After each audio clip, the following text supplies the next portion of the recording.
Welcome to another video here on Starseed Academy. My name is Jenny. Please forgive the background. I'm moving and it's a mess with boxes all behind me. But this is kind of a cool background for what we're going to be talking about today, which is another galaxy that I encountered through a soul retrieval. So I did a soul retrieval with my membership group where we did this whole experience to retrieve through like dimensional portals and gates through time to retrieve a piece of ourself, if there was a lifetime where you experienced like a lot of trauma. So first, maybe I need to explain why soul retrievals are necessary if you don't know, because everybody I feel really could use a soul retrieval on some level. So what happens when a soul experiences a great amount of trauma or a shock to the system is that the soul can also go into shock. And so this can happen during childhood, with a near-death experience, or maybe in a very abusive situation where you go into shock and kind of go numb. And this can also happen in parallel timelines or past timelines, which is your lifetimes, right? So an example of this would be, well, like a near-death experience as a kid or an abusive experience as a kid. You're too young to process these very big grown-up emotions. And so your brain is very intelligent. So it like compartmentalizes the trauma and the emotions and puts it away somewhere. And that's actually what PTSD is, and repressed memories. They kind of go into the back of your brain, into the back of your head. And when you get older, and hopefully you get into a more stable, secure setting, your brain knows, it's probably all directed by the soul though, right? Knows that you are ready to process that heavy thing. And that's why when we're starting to get a little more stable as adults, we can have we can have repressed memories from childhood come through. Okay.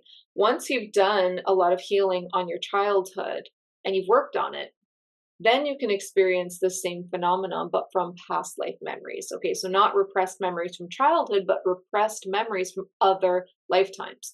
And a lot of women experience this with witch wounds. So maybe they were in an earth timeline where they were burned at the stake for being a witch, right? I mean, or thrown off of a cliff or drowned or something awful. It just happened to so many people. And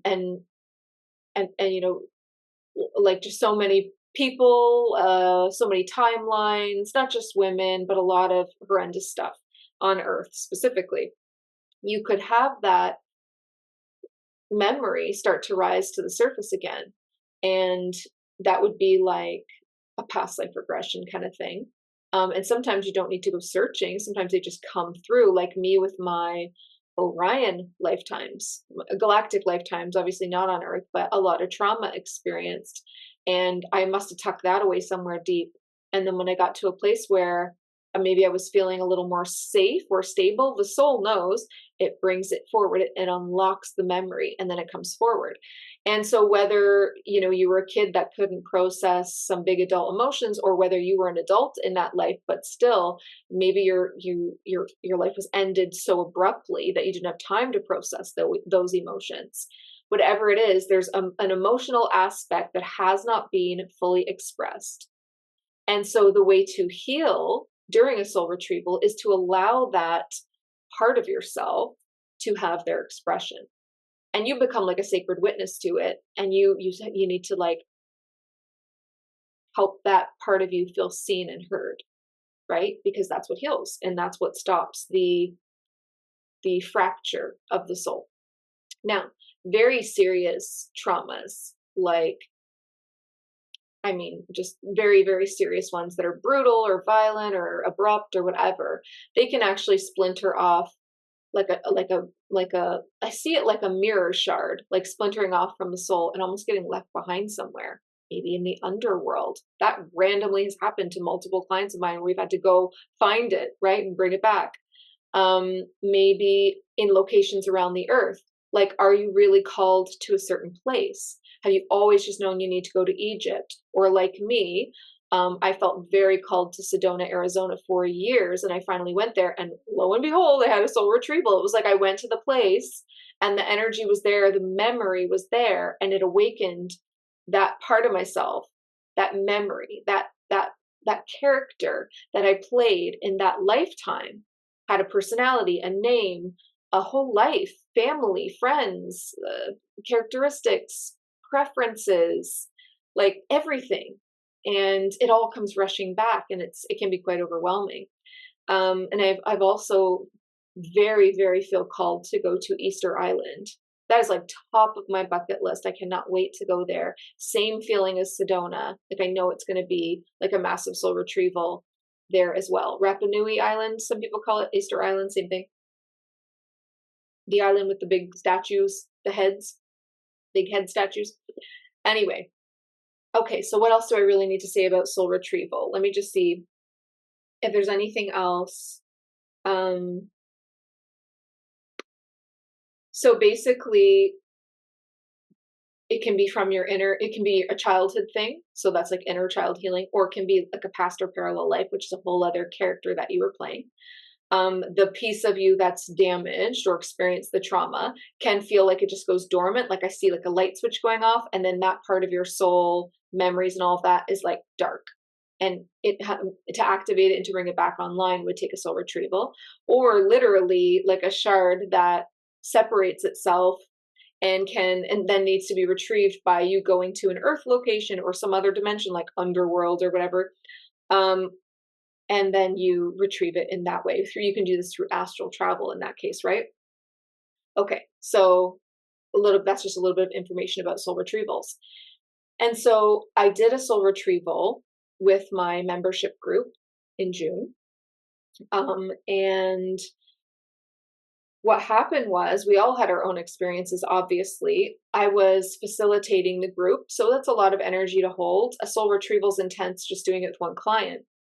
Doing it with a whole group of people is a lot of energy to hold. It's a lot of emotions, and I have to be like holding everybody in gentleness because it can be such an emotional experience. So using a lot of pink light and green light and holding everybody in gentleness and in compassion, but then also holding everybody in very strong safety. Like I'm all about like doing things extremely safely, especially when I'm responsible for a whole group.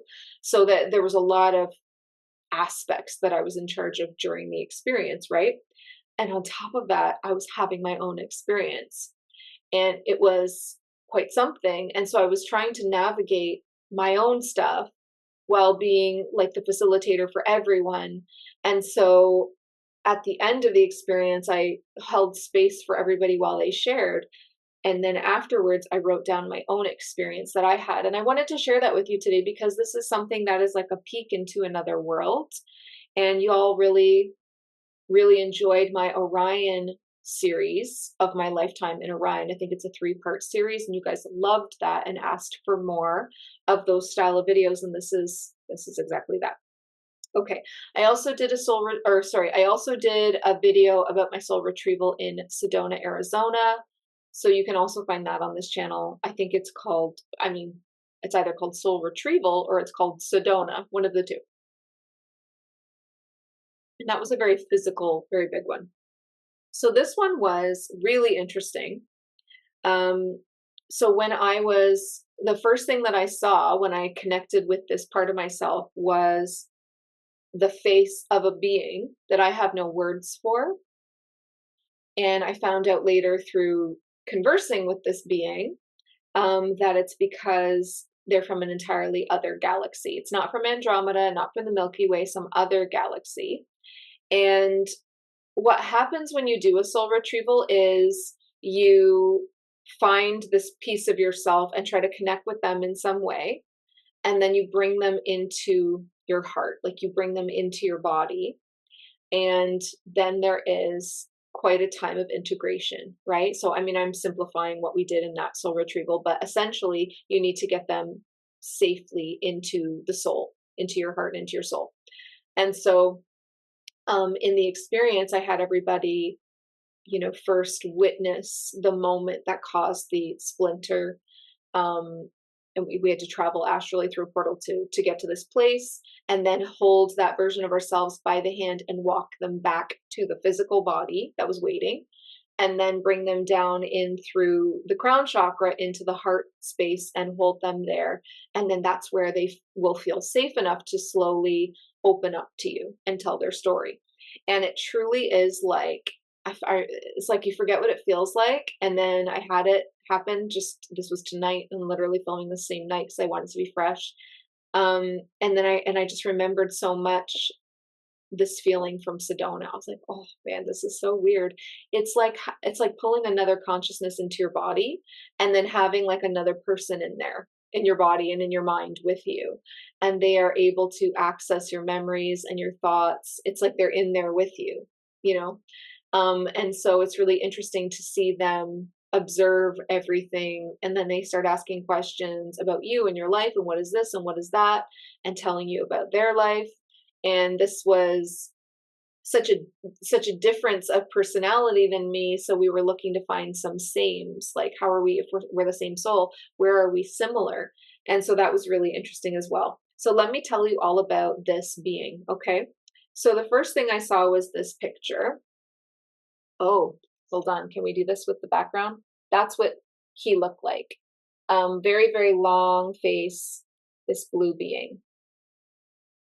Okay. And so I'll tell you what took me a couple of hours to chat about and come together with him on. So he is from another galaxy, and the world, I don't know the galaxy name, but the world's name or the planet name was Atanu, Atanu, Atanu. And they had a very, very large, huge purple sun, and all of the planets orbiting around it were really tiny. So tiny planets, huge sun, and not nearly, didn't feel like it was nearly as hot as our sun. And like a very dark purple color. So I don't know what that means space-wise, but that's what it was.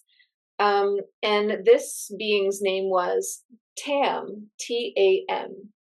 And they did speak. You know how some civilizations are all telepathy? They did speak, so that was real. They actually spoke. They all had blue skin. They all look like the same species, and they all had the same color of skin. And they had a very small planet, so it was really like one main city center, and then on the outskirts in a circle some smaller towns for the growers, they called them, which is like people that, like farmers would be what we would call them, growing of food and plants and all of that. So Tam from Atanu. So in the planet Atanu, they had directives for each soul. They didn't have money, but each soul got a directive, okay, like a category. So there were the tenders, not, that sounds weird, like when you tend to something, like the caregivers, but of the world. So they were there to keep the world clean and to fix things. And that was a whole directive or a whole category of people. So they didn't have money, they had directives, and everybody had to have a directive. And that's how they kept, you know, everything organized or balanced, and everybody was happy to do their part. And so there was no real need for money. It was just a society of like an organized directive, basically. And the fact that so Tam was baffled that we do not have cleaners on Earth. And he's like, what do you mean? Like, there's a whole group of people that their job is to, they would each probably, you know, move through to have different sections, but their job is to keep it clean, like nature, and keep things clean, repair things, report on things, like keep everything very clean and nice. And like the nature, like, you know, I'm just like seeing in my mind, like they're like going through and like keeping the, like there's no trash, there's no garbage, there's no anything like that. And when I was like, oh, that's such a good idea, like why do we not have that, even if we did it in an earth way? You know, like there's hospitals and that's all paid for by probably your government wherever you live. Why? And there's road workers, people that keep the roads and the road signs. Why is there not people for the other cleaning of the other areas? Like, it just doesn't make any sense. Like, how else would you keep your planet clean, right? There's people for everything, it feels like, on Earth.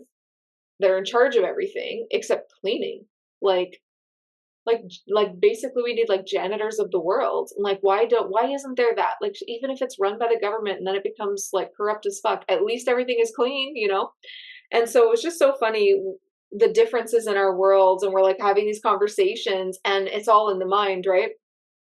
And I'm like, wow, that is such a good idea. I can't believe we don't have that. And he's like, your world must be very dirty. And I was like, it is. Like, just so weird. Okay, let's talk about some of the other directives, is what he called them. There was growers, which we talked about, like growers of food, growers of plant. Growers was a directive. Builders, obviously, they have a city, so there's builders as a directive. There was the medicine, he called it like medicine directive. So people that do healthcare, create medicine, and actually take care of people. And then there were the creatives, right, which was people that were all about like self-expression and art in all forms. Um, so, and then I asked Tam, well, what directive were you? And he said, I listened to people and helped them find their directive. And that was what his job was. And I was like, that's kind of amazing.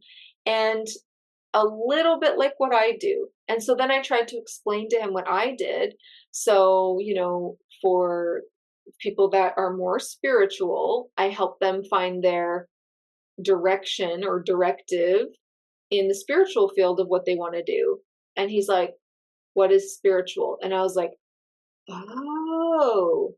And then I realized that his world was so practical and so logical and so like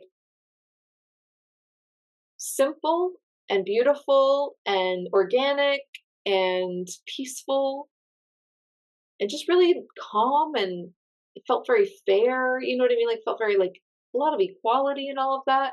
But there was no spirituality. And I was like, how do I explain that to this extraterrestrial being from Atanu? Like, what are we even talking about anymore?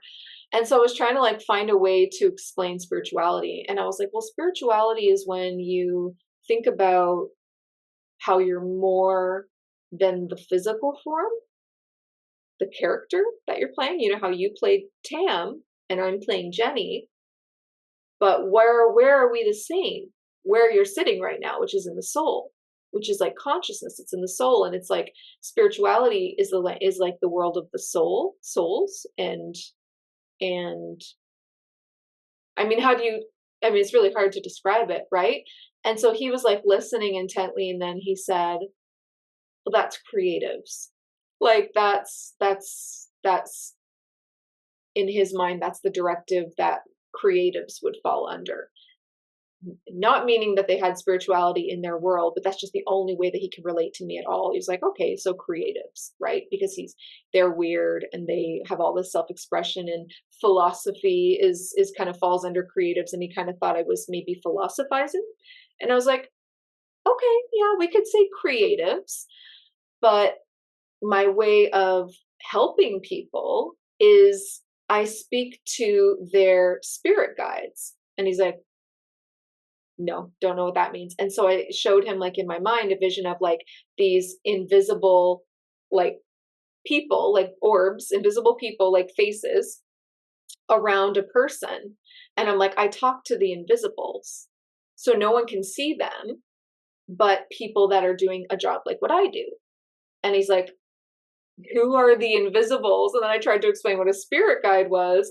And he's like, okay, very logical, very, very logical. He's like, okay, wait, why would they know more about what's right for the individual than the individual themselves? And I was like, huh, okay. Like, it really got me thinking, like, you're right. You're right. This is true, Tam. This is true. Because the individual absolutely would have the final say and feeling on things. However, the invisibles can give a different perspective because they know the person deep inside. So a perspective from deep within. soul level. I was thinking like, I didn't say this, but like soul levels, soul contracts, the reason that they're here, their life purpose. Like he's not going to understand any of that though. So I'm like, so the invisibles see deep inside of a person and know what's best for them in a lot of cases, but they also see like zoom out higher perspective of like a bird's eye view of that person's life and can see like from that perspective what's best for them. And he's like, so they have a lot of eyes? And I was like, kind of, yeah. Like he just simplified everything in such a logical way. And it was just so beautiful. It was so funny. So I'm talking about how spirituality is just the creatives. And I can talk to the invisibles, which are just beings with a lot of eyes. And that what I helped people to do was like, if my directive was spirituality or the creatives, I only work for them and I help them find their sub-directive. Because within the creatives, like you would, like in their world, it was so much smaller with a way smaller population. So it's like, okay, well, you're a creative, they would say to somebody. And then it's up to them to figure out what that means or what they can do. Are they an artist? Are they a musician? Are they this? Are they that? But for us, because there's so many people and so many paths, it's like, well, if I was telling you, okay, you're a creative, now let's find the perfect subcategory of that directive. And he was like, oh, okay, so a lot more specific because your population is so huge. And we were just, it was just so interesting finding common ground with this guy, like a blue alien from a whole completely other world. And it's like, but wait, that's me. Random thought. When you see yourself as something like, as a being like this, or as another human, or as an angel, or as whatever you're retrieving yourself as, whatever character you were playing in that life, whether that's an etheric being, again, like an angel, or a galactic being, or another human, or an animal, there's something in the eyes that's you. You know it's you. There's like a, it's not that the eyes are exactly the same, like maybe they're not even the same color, although often they are. But it's like you're looking in your own eyes. There's a twinkle in the eye. There's a, I mean, how do I even put this into words? You have to see it to know. And again, please let me know in the comments if you even get what I'm saying at all. Hopefully I'm not just talking to myself here. But there is an aspect in the eye. There's a characteristic, like a twinkle, a sparkle, a presence, like a presence in the eyes. And you're just like, you know, you're looking at yourself. It's crazy. It's so crazy. Soul Retrieval's whack. Okay. Another way that we were trying to find some common ground was he's now in my body, like looking out of my eyes, right? And so he's like looking around, like, why is that like that? Why is like all these questions? And so I had to spend like some time just laying like on the couch in my office here behind me, just like integrating. This was a lot of to take on. It was a lot for him and it was a lot for me. And the moment that I picked him up was his worst moment, like right before death. And I'll explain that in a second. So it was like when I pulled him into my body, there was a lot of adrenaline as well. He was in fight or flight. He had just experienced right seconds before his death. And so when he came into my body, I was extremely nauseous for a couple of hours, like very nauseous, because I pulled in trauma so hot and intense. And we're going to talk about what happened, but another, just what I wanted to say was that I was just kind of like taking it easy through this integration. And Orion, my dog, came in and I said, that's a pet. Like, do you have pets where you're from? And I'm thinking like, how am I going to explain a pet? And he's like, yes, like, because it's not that he needs to speak English. If he's in my head, it's not really in a language anymore. You know, telepathy is not necessarily a English or their language. It's just, it's the souls speaking at that point, right? So anyway, as soon as I saw Orion, I said, that's my pet. It's a pet. And he's like, pet, like lit right up. He had a pet. And it looked like he lived in almost like an apartment because he was right in the middle of the city center.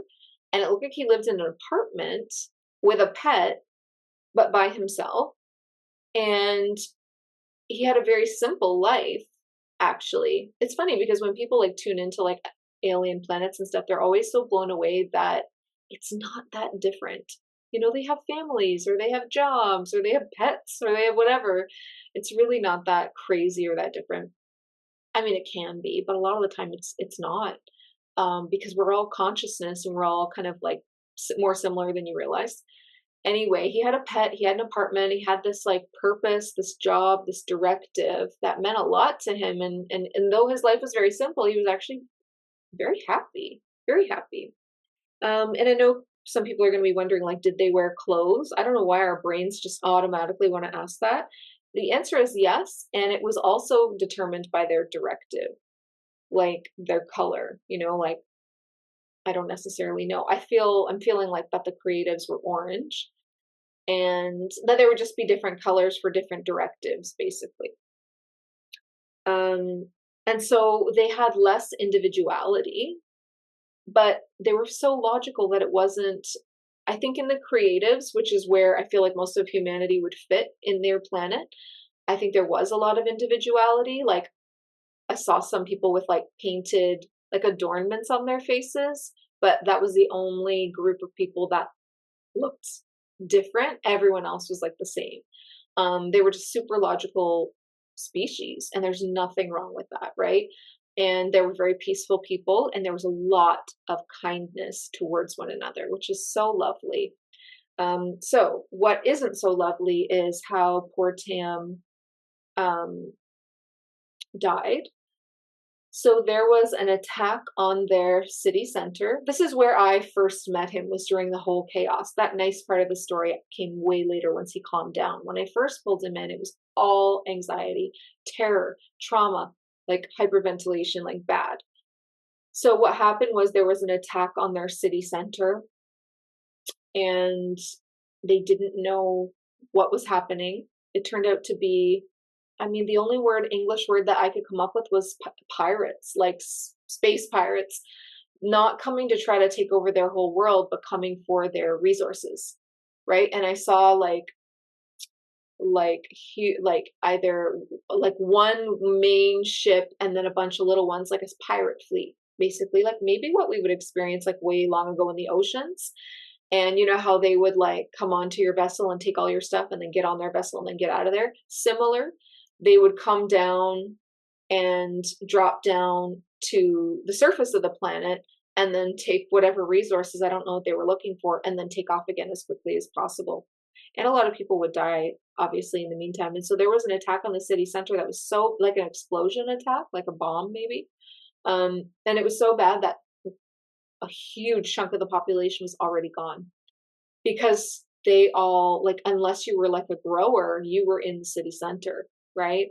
Which is the vulnerable thing about living in a city on any planet, because they're targeted first, right? So they were, the population that remained was immediately evacuated outside of the city center in like a circular fashion. So if this is the city center, then they all went to the closest smaller town, which would have been like the growers.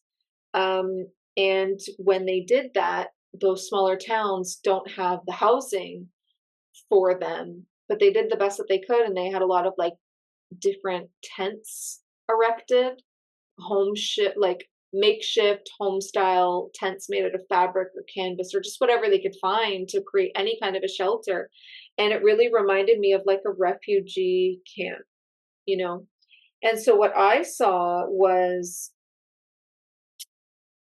Tam left the city center, walked for forever, got like found some shelter in one of these refugee style camps, was in a tent, and like went to sleep that night, and then in the morning heard all of this commotion, came out of his tent to see what was wrong.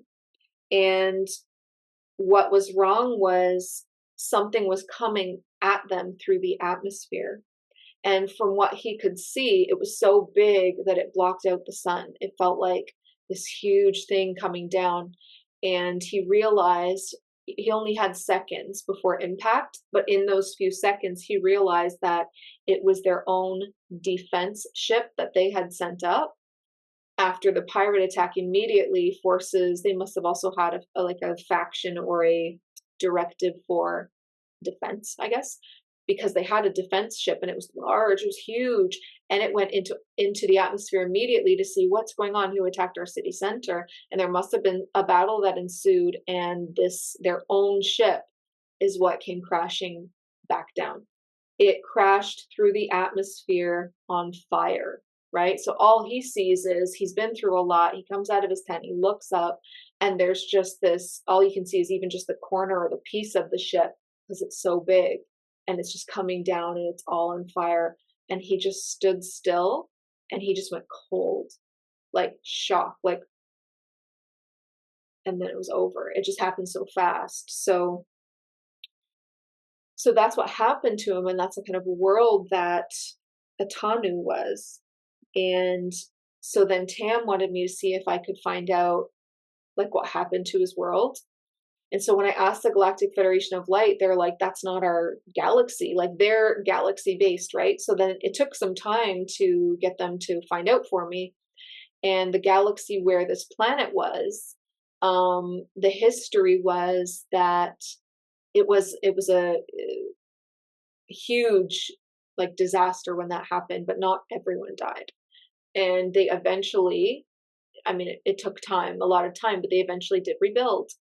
And when they rebuilt stronger, and they rebuilt with defensive like force fields to protect from these pirates that were a real problem in their galaxy.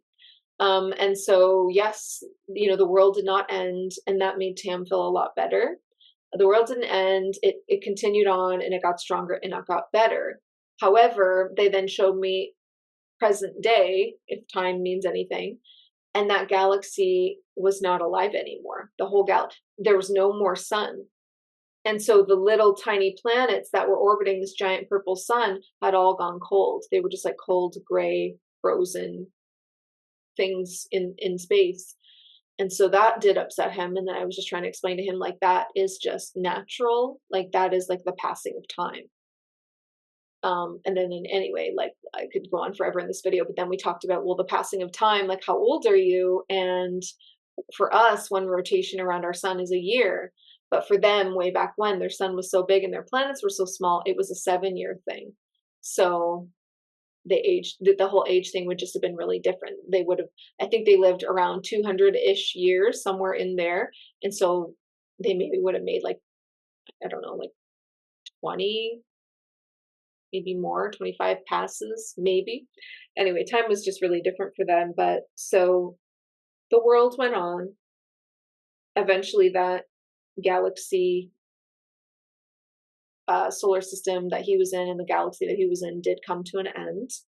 There's no life left in it anymore. And that is very like organic and natural for that. It will happen to our galaxy. It happens, and then life finds a way on other planets and galaxies, right? That's just normal. So I just wanted to share this because I really like to share my discoveries and my soul retrievals and my personal stories.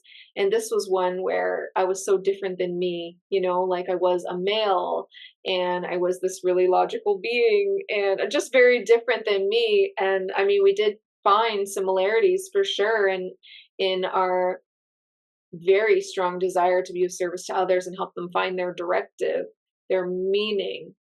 And he said to me, or he showed me or said to me, I'm not sure, but like when he helped someone find their directive and it clicked for them, that he saw and felt the relief on their face and in their heart, and it made him feel really good. And like, that's very similar to what I do. So I thought that was really cool. So one last look at, see if we can, at Tam.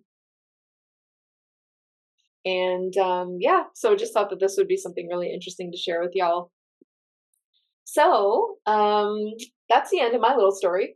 And let me know what you think about soul retrievals. Come on into the Starseed Academy membership if you want to do stuff like that. We are doing all the things in there, okay? So if you're looking to really advance your spiritual awakening, your knowledge, your ascension, your healing,